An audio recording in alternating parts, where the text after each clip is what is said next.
आपकी संततियां आगे बढ़े, इस क्षेत्र का, इस देश का नाम रोशन करें, ऐसी मेरी ढेर सारी आपको शुभकामना।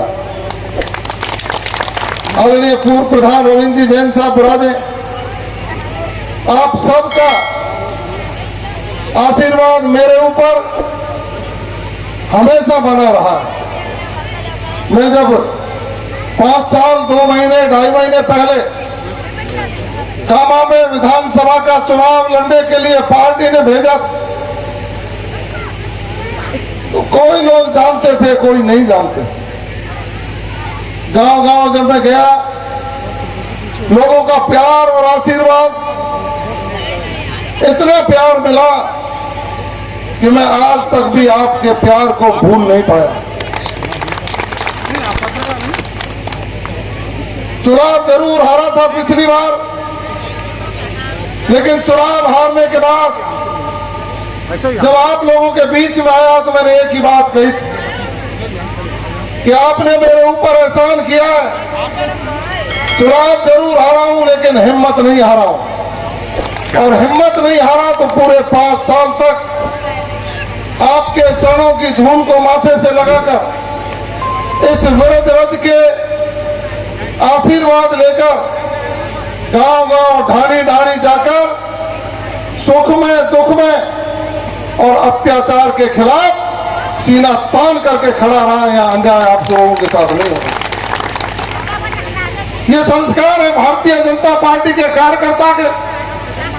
जिस पार्टी में मैंने राजनीतिक कदम रख के चलना सीखा, बढ़ना सीखा, उस पार्टी के संस्थापकों ने यही सोचा था कि हम राज में आएंगे या नहीं आएंगे, लेकिन ऐसे कार्यकर्ता तैयार करें जो जनता के सुख में दुख में शामिल होकर, जनता की आवाज बनकर, आम व्यक्ति के दुख को हरने का काम करेंगे, उनके साथ खड़े होकर उनके अधिकारों की रक्षा करेंगे, और जो भी सरकारें होंगी उनका ध्यान आकर्षित करके जनता के प्रति जवाबदेह बनाने का काम करेंगे।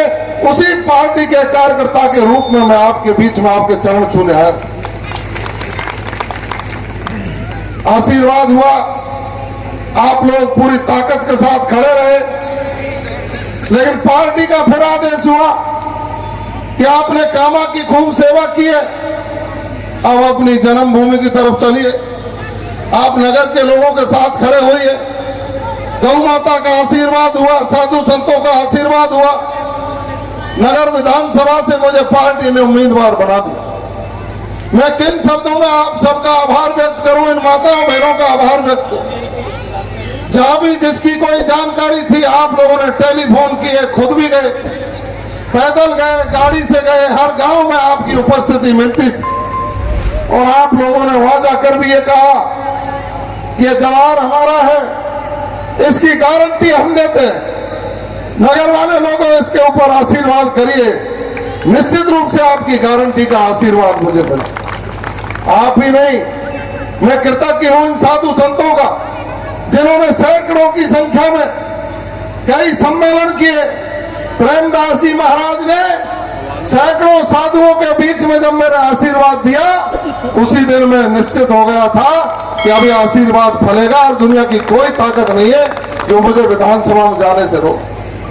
आपके और नगर विधानसभा क्षेत्र के सभी लोगों के आशीर्वाद के बाद मैं विधानसभा की दहलीज पर पहुंचकर वहां जब मैंने उनके मत्था टेक कर ये संकल्प लिया कि इस न्याय के मंदिर में, जो राजस्थान की सबसे बड़ी पंचायत, उस पंचायत में बैठकर मैं कामा और नगर के लोगों की सेवा तो करूंगा ही, लेकिन राजस्थान भर का कोई भी व्यक्ति यदि मेरे दरवाजे पर आएगा वो निराश होकर के नहीं जाए, ऐसा संकल्प मैंने लिया। निश्चित रूप से सामाजिक क्षेत्र में, राजनीतिक क्षेत्र में काम करते करते 28-30 साल का जीवन मेरा गुजरा। इन 55 सालों की उम्र में 30 साल का जीवन लगातार अनवरत रूप से गांव गांव ढाणी ढाणी दरवाजे दरवाजे पर जाकर लोगों के बीच में बैठकर उनकी समस्याएं सुनकर समाधान करने का और संघर्ष का मेरा जीवन रहा। मैं तो कृतज्ञ हूं भारतीय जनता पार्टी के प्रदेश के और राष्ट्रीय नेतृत्व, जिन्होंने आप सब लोगों की भावना के अनुरूप निर्णय लिया। विधायक तो आपने बना दिया, राजस्थान की विधानसभा की दहलीज पर भी पहुंचा दिया, लेकिन राजस्थान सरकार में मंत्री बनाकर महत्वपूर्ण दायित्व देकर जो राष्ट्रीय नेतृत्व ने, प्रदेश नेतृत्व ने एहसान किया है, वो आप सब लोगों के आशीर्वाद से हुआ है। निश्चित रूप से हम और आप सब सामाजिक जीवन में जीते हैं और आज अनुकूल समय है कि हम सब लोग इस अनुकूल समय का सदुपयोग करें। भारतीय संस्कृति और सनातन संस्कृति को बढ़ाने के लिए संकल्पित हो, क्योंकि ये देश ऋषियों मुनियों का देश है। ऋषियों मुनियों की परंपराओं के आधार पर चलने वाले इस देश में हमने जन्म लिया है।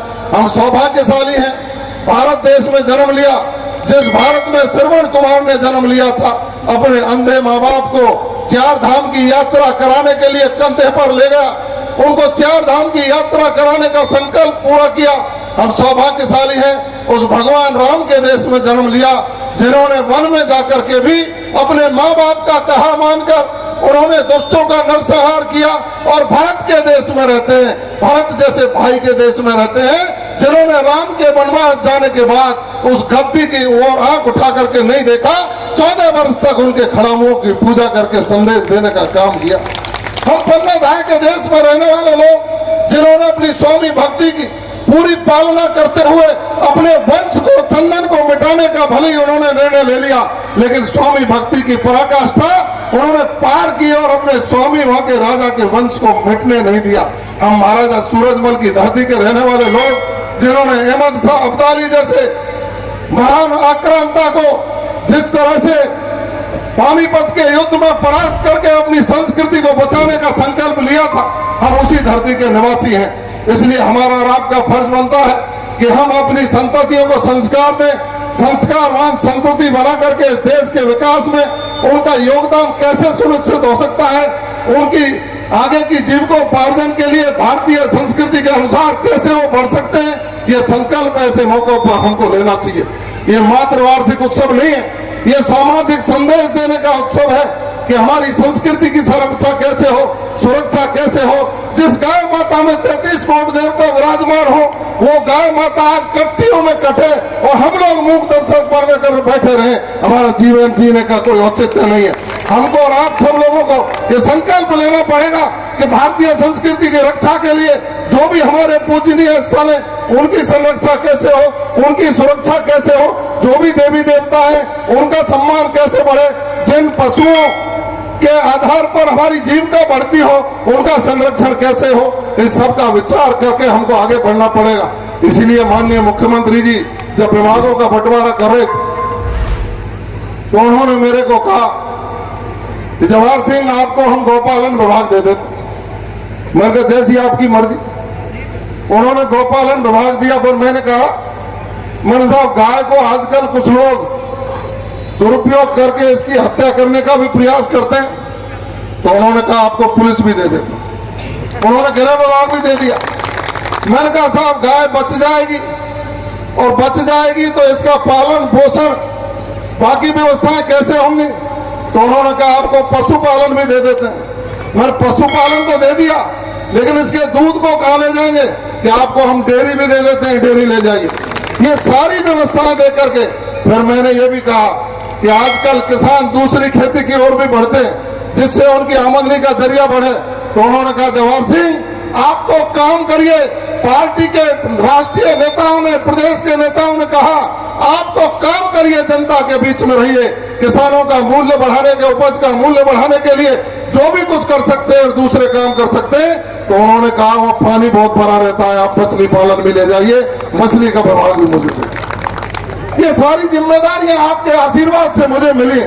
तो मेरा फर्ज बनता है कि राजस्थान सरकार की और भारत सरकार की जो लोक कल्याणकारी योजना है, उनका लाभ हर व्यक्ति तक पैसे पहुंचे, वो लाभान्वित करके अंतिम पंक्ति में बैठे व्यक्ति को राष्ट्र की मुख्य धारा से जोड़ने के लिए हम काम कर सके, इस तरह का संकल्प लेकर के आपके बीच में है। हमने ये संकल्प लेकर के जब आगे बढ़ने का प्रयास किया, पहली कैबिनेट की बैठक हुई तो आपके लाडले मुख्यमंत्री आदरणीय भजनलाल जी शर्मा साहब ने कैबिनेट की बैठक में कहा कि मेरा अन्नदाता किसान जो टीक दुकानी में बाहर खड़ा रहता है, रात के 12 बजे लाइट आती है तो वहां खड़ा रहता है, उसकी फसल का मूल्य बढ़ना चाहिए।